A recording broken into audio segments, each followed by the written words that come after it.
Assalamu alaikum wa rahmatullahi wa barakatuh. Welcome to this episode of Dealing with Difficulty. It's not easy to deal with people who may not be your family members. But as we grow older and we get married or our children get married, we have family members who come in who are new members to the family. We welcome them, and even prior to welcoming them, we were showing their family the good side of our family in order for them to accept the proposal or to let this marriage happen. And that good side, unfortunately, after the marriage is forgotten, because the term in-laws comes in many cultures with a negative stigma, which is unfair. These are good people, but we've come in with a preconceived idea that these people don't like me, they are there to destroy me maybe, or they're there to make my life difficult, and that's not the case. So today we want to talk of some of the difficulties and how to deal with them. Number one, let's lower our expectations of one another.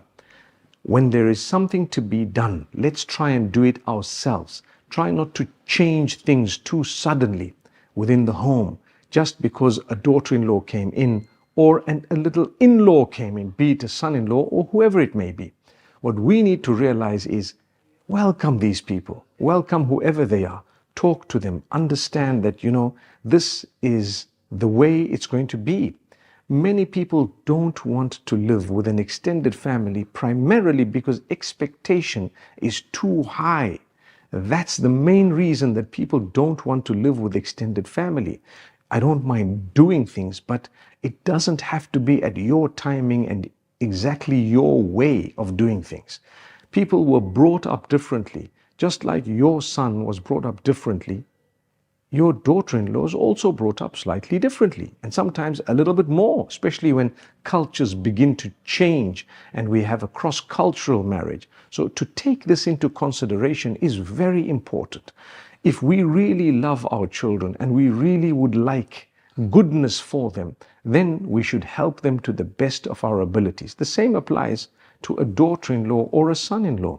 Let's never say negative things about our in-laws, even if we're going through a phase initially of the teething issues that require lots of navigation, lots of patience.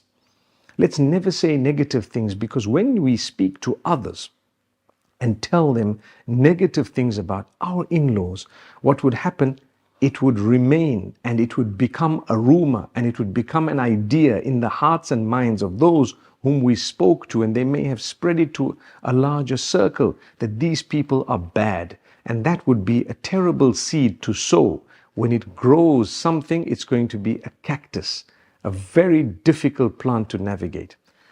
Remember to start with dua, pray to Allah, supplicate to Allah. Connect with Allah, ask Allah to soften the hearts, ask Allah to grant love and goodness between you and your extended family members, your in-laws, whoever else it may be. Ask Allah to grant goodness. Many of us don't have Allah in the equation. We've never asked Allah, oh Allah, soften her heart or his heart or their hearts, oh Allah, bring us together and help us. When we make a dua, with the dua, we should be working towards achieving what we asked Allah for. That's something many people don't know. When you ask Allah for something, you need to work towards achieving what you are asking Allah that you want. Because Allah has given you capacity, energy, Allah has given you ability to a great degree. And the giver is ultimately Allah. So ask Allah. Then work on the goodness. There is no room for laziness when it comes to marriage. You're married, you're a husband, you're a wife. Don't be lazy.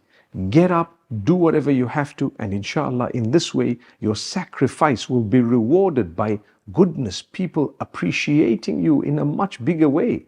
Those who laze around and are very, very easygoing, don't want to be told anything, are the ones who find it difficult navigating through relationships. I'm not saying one is right and one is wrong, but definitely each one comes at a price.